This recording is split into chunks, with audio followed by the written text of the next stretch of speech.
YouTube. We're back again with another Puti review for your head top. You know what I mean?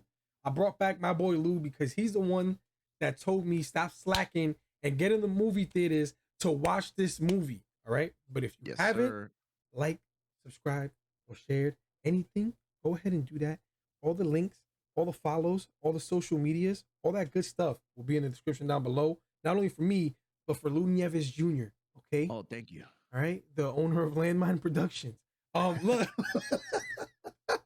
So today's video, guys, we're talking about the new movie Sonic 2, the Hedgehog, the GOAT. Everybody knows, Lou knows how I feel about Sonic. So I was slacking by not going to the movie theaters early on. Facts. Watching it the first week. So I watched the second week. I was busy doing things. I was on vacation. You know what I'm saying? You can't blame me for that. All right. Word. My man was Tarzan in PR. You know what I mean? I hurt myself. I can't even go to the gym anymore right now. I'm in pain. I'm on painkillers heavy right now. So if I look a little out of it, just know that's why. Now, let's get straight to it. Lou, give your initial thoughts without any spoilers real quick on what you thought about the first Sonic movie. I mean, the second Sonic movie. So I will say this right off the bat. Sonic the Hedgehog, which was released on Sega Genesis in 1991, has a special place in my heart as far as platformers go. Remember, we're talking about video game movies here, and if you've ever seen video game movies before or prior to this, you've noticed that all these video game movies adaptations haven't been really successful. And when we first saw the first Sonic movie, we saw originally what Sonic was going to look like. Ooh. Everyone went crazy and there was backlash, and they fixed it. And thank God they did, because the first one was good, but the second one blows the first one out of the water. It's a great film for people who are fans of the franchise as far as the game and the TV shows go, the animated TV shows. And anyone who has children, I would say this is a good film as well. Even if they've never played a Sonic game before in their life, they're most likely going to leave the theater wanting to play Sonic or watch the cartoons. And this, to me, being that I am a fan of Sonic, was the definition of a great video game movie, and a lot of other adaptations coming after it should really take a page out of their book, so to speak. So I was really blown away by it, and I think this can be the start of good video game movies. Yes, Chris. I agree. Like I was gonna say, this what they're doing with the Sonic series in general, this shows what listening to your fans can do for you. I don't know if you mentioned yet how much money they made off the first week. No, I didn't. What was it? 71 million domestically. 71 million domestically, which is wild because that's Jim Carrey's highest opening ever. And that's Jim Carrey. Jim Carrey's a GOAT. Yeah. He's a legend. Unfortunately, he says he's gonna retire after this movie, but I think he did a great job, not only in the first one, in this one. Like he plays that character well, even though he didn't gain the weight, you know, that we're used to the character having, but it just fits with what they're doing with these movies. Like you said, this one, it smokes the first one's boots, and the first one wasn't a bad movie. I think the first one was actually really good, but this one just, they hit it right on the head, bro. Perfectly executed. The timing was good, minus maybe like 2 scenes. Everything just felt just felt right. Like it just made sense. It didn't string on too long where it felt like it ended properly, where you got enough of what you needed and you weren't left unsatisfied, especially with the end credit scenes, which we'll get into later. But the movie was super duper solid. So let's get into some details, Lou. Let's go with the negative first.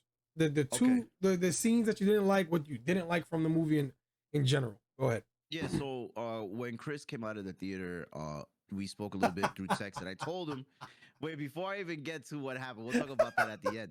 But after we had our conversation, after he said he finished the movie, one of the things that I told him was there were 2 scenes in particular that I thought didn't need to be there.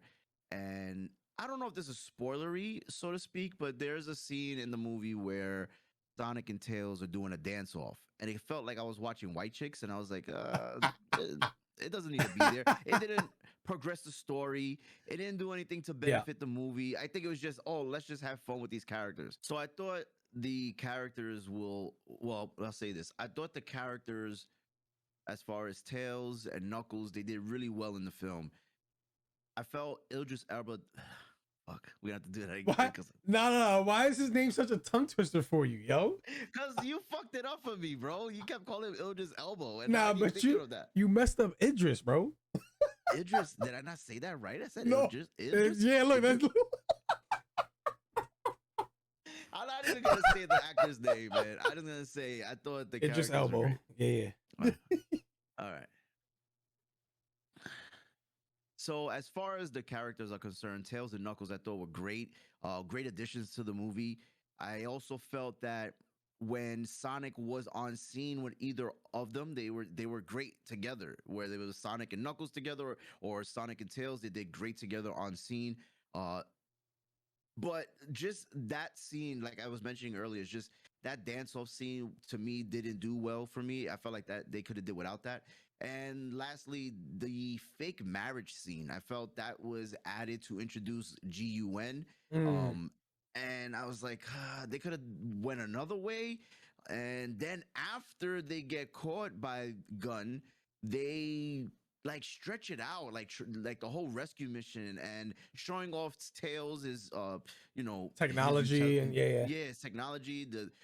I want to call his utility belt, even though it's not, but he was just massive stuff in his book bag, and I was just like, we didn't need that. But other than that, I think those are the two only negative parts from the film that I just thought they could have did without. I would have to say I agree with that being the negatives. Like it wasn't even that bad. It just didn't feel necessary. Like especially the dance off one. Yeah. It just felt like a cliche, put this in a comedy movie type of thing. You know, they were disguised. These is my recital. Like it was cool. I think the only right. So and then he started making shadow clones and duplicating them. It was cool, but it just wasn't necessary. Like they didn't have to put that scene in. It did nothing for the movie at all. Like it was just whatever. And then the other thing you're talking about was probably my issue is they did drag that out way too long. And then to have, I forgot her name. Oh, what's her character? I forget. The one Rachel? that was tied up in the first movie.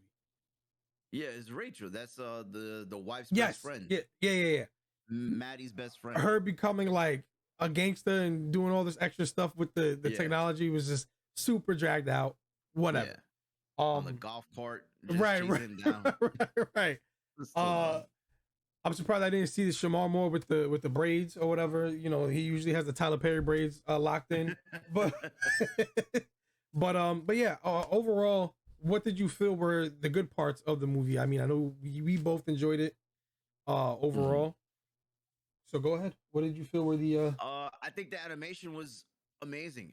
There were parts in there. There was a lot of references to the video games, and even towards the end where they're like racing down the street, you see the colors, the Sonic colors. It just looks fire. The fight scenes with Sonic and Knuckles were fire. They didn't show too much in the trailer either, which I was happy with because we saw what was in the trailer, but we saw things that weren't there that were even better. Right. There was a point where they're running through a maze, and it just showed how powerful Sonic can be and how humble he is. And I think people, they take that for granted because he's really a powerful character. It's just he doesn't tap into all of his abilities, so to speak. Right. And Tails is fire. Seeing Tails fly the plane, straight from the game is fire. Literally. The two tails, like some people, for whatever reason, I don't know why they thought it was just one tail, but it's two tails. It becomes propellers, and this is how Tails flies. I thought that was great. The interaction between them was amazing. Again, Knuckles and the whole Drax the Destroyer taking everything literally is hilarious. It is great. I was in awe of the movie. Like I'm literally sitting there with my kids, and I'm watching the movie, and my son kept tapping me, and he was like, "Did you get that? Did you get that?" I'm like, "Yeah, bro, I got it. Right. I know Sonic, bro. I played the game." Yeah. Yeah. Before you even thought of right. it was great to watch. I had an amazing time, and I really hope people get to experience it for themselves. If you're a fan, I think if you're not a fan, you may not be as Yeah. entertained. I think this is definitely a fan-made movie. That's what I'm saying. They're listening to their fans. So Sonic has a fan base. And I think the way they're executing it is great. Like to me, my favorite thing was the pacing. Like it didn't stop. Like it just kept going from one thing to the next. There wasn't really much dry spots where if there was no action, it was funny. Like I was literally laughing in the theater. It's been a while since I've literally started chuckling. Mind you, I'm going to the theater by myself, so I'm over here like like an idiot in the theater by myself. The theaters weren't really packed. I live in Florida. Nobody comes out here. So I think that makes a lot of movies more enjoyable for me because it's less hectic, less having to worry about this, that, and the third. So I was able to really just sit and digest the entire movie, all the little Easter eggs to the game, all the little extra stuff that they put in. And the CGI is phenomenal because even though you're putting Sonic in a basically human world, it just looks so real. It looks good. And it doesn't feel like overdone. Even my favorite part was just seeing Supersonic for the first time on screen. My man went Super Saiyan. Well, we were doing spoilers already? Oh, yeah. Screw it. Spoilers! I forgot to mention it. We were going to get into it and get into the spoilers. This wasn't like we were just going. Because we mentioned a couple scenes already. We already spoiled a couple things if you're going to go watch it. I apologize. I might just clip this out and put it in the beginning just to get it out the way. But yeah, the supersonic scene was amazing. I love the little details that they put. Even in the first one, they had like where he has like the Flash comic books. He has all this stuff in the background. His room, the way it's set up. The fights were freaking awesome. Having Robotnik become, who he was, basically like a modern version of what he was in the second video game, which was amazing to see. Having all those extra little gadgets and all those tools, and it was just so executed so well when they finally teamed up. But Knuckles, to me, stole the show in every scene he was in. He was hilarious. They showed how powerful he was, which I loved, and then just the way he interacted with everybody, where he was just like, "You friend, me friend, trust, this look." Like it was so funny, and then the switch up, the way it happened, made so much sense. It wasn't like it doesn't make sense why he's working, why he went from one thing to the next. The way they paced the movie and how it went, it all tied in so well. It just made the movie going experience. It was one of those movies, like, even if you're not a fan of Sonic, you could still have a good time. With your kids, if you have kids, if you have a family, all that extra stuff. It's a movie that you can go to the theaters and have a great time watching with yourself, family, all that good stuff. Yada, yada, yada. I mean, so any spoilers that you want to give off, my fault. I know you mentioned some stuff. I forgot. All right. I apologize. So any spoilers you want to get off before we give our final scores on Sonic the Hedgehog 2? Are we going to talk about the end credit scene now? Go ahead. Do it, baby. Talk about that end credit scene that you ruined for me, bastard. Yeah. Chris, okay, so before we get into this, Chris texted me, he's like, "Yo, this was a good movie." When you get a text like that, you're assuming that the individual completely watched the entire film and is already on his way home driving, right? No. I'm like, word. And that part with Shadow, that was fire. He's like, I didn't even see that part yet. I'm still in the fucking credits. I'm like, so why would you text me? Jerk. Wait till everything's over with. See, but here's the thing. So you started that off by saying you assume, right? And you know what happens when you assume? You make an ass out of you and me. That's what my dad always used to say. So why you do that? Yo, he ruined it for me. I was in the theater, and the best part is, right after he texted me it, the scene started, and I'm like, "Oh, this is it." I was like, "Oh, come on, man! I already know." It was still a good scene. It was still a good scene. You should have texted me at the fucking theater. But yeah, showing Shadow, for those that don't know, Shadow is pretty much like Sonic, but in the video game, he actually has a gun, which I don't think they're gonna show that if they do a part 3. Why not? And not to give too much detail, the dudes pull out the gat. He's created by Robotnik's grandfather and such. But I think with the ending, the way it did, and based on what Jim Carrey said that he's basically going to retire, right? I think they could still do a 3 with Robotnik's grandfather and the creation from 50 years ago that they mentioned in the end credit scene of the creation of Shadow is gonna be fire. Because you can see in the two films how Sonic is so humble and so friendly, and this guy is literally a splitting image of him and has so much rage. I mean, from what I remember in the video games Right. and even in the cartoons. So I'm excited for it. Shadow looks incredible. The colors look fire. The red and black. It look great. I'm just excited for it, bro. I really so am. good. Yeah. It's crazy that they're really building like a universe out of these movies, you know? You have to. If it's this successful, you have It's to. just so crazy to see because the way it started. Like everybody remembers when they released the first trailer and everybody was like, "What is this? This is horrible." We bullied them into changing the design, and thank God we did because the designs are phenomenal now. Everything looks beautiful the way we expected it to look. And now they're just executing on story-wise. I know that the director said he wanted to shy away from the video games themselves, which is fine. That means you're going into your own adaptation type of stuff. But at this point, I trust them. They got two good movies, and video game movies are hard to, I guess you could say, come by, like good video game movies. Yeah. Like to us, I'll be straight up, this is the best video game movie of all time. Yeah. Easily, nothing comes close. hands down, and then number 2 is Sonic. Sonic 1 is number 2. And it's not close. This is the crazy part. Sonic 1 is right. It's underneath, but it's like this is Sonic 1. Sonic 2 is, right up there. And I don't care. We could do a ranking of these, but Super Mario Bros, that shit is trash. I don't care what anyone says. All the Tomb Raiders are trash. The new ones, the old ones. The Resident Evils, all trash. Maybe except for the second one. That I can agree with. And then the new one that just came out, that's just trash. I'm looking forward to what's coming next, though, because we also have in the making of Metal Gear Solid. Yeah. With Oscar Isaac, who's a phenomenal actor. Yeah, I'm excited for that. And soon we're going to be seeing the HBO series for The Last of Us, which is Pedro Pascal, who's playing Mandalorian.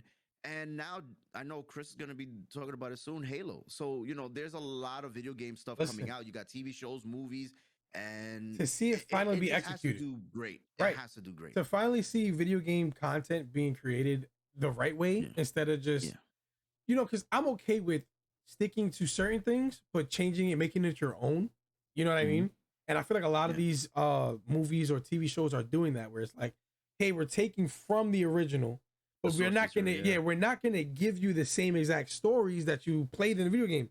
Because most of the time, the comic book movies, right? The video games are very intricate, thought out. They have their own cutscenes. They have everything. Yeah. So it's like, why would I take exactly what you guys already played, already experienced, and recreate it? That's the easy thing to do. I can see a director changing everything, but don't change too much. Stick to certain things. Make your own story. Fire. Like the Halo series so far has been great. As you said, I know you love Metal Gear, so I know you're looking forward to that. And they chose a great actor for it. Yeah, bro. It couldn't be any better than that, right? Like to have this actor that is doing so well and a franchise that's been beloved by so many for so many years. Who knows? Maybe it can lead to a new video game. It can lead to a new video game, which you've been waiting for like 15 years. I know, but because of Konami and everything all going on with that drama, it's like we're probably never gonna get one. But maybe the movie changes that. Who knows, man? So now, great. To end this off, what is your out of 10 Puti Fritos for Sonic the Hedgehog 2? Go ahead. I'm gonna give this an 8 for me, only because it's very enjoyable for me. I think anyone outside of the franchise looking in, it's got to be a 7.5 because there are a lot of things that can go over your head and you're just there to enjoy it. But because I saw the references, the Easter eggs, and I know the characters and the franchise, to me is an 8. But anyone else other than that, if you're not a fan of this, you may look at this like a 7 or 7.5, but still overall great movie. So for me, 8 Puti Fritos. I'm gonna go 8.5 Puti Fritos for me. Oh, okay. Because I thoroughly enjoyed it. It's not a 9. It's not perfect, obviously, but it's probably my favorite movie of the year so far.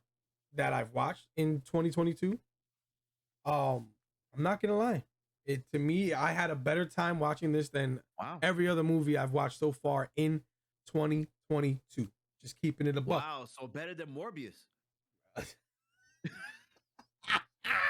Did you see the interview with Tyrese though? I don't even want to. Come on, stop. He got paid to do that. I know he said he didn't. You got paid to do that. Cut it out. All right, stop it. But yeah, that's it for this one, ladies and gentlemen. Thank you for watching. Make sure to like, subscribe, share the video. You know the vibes, baby. Yeah.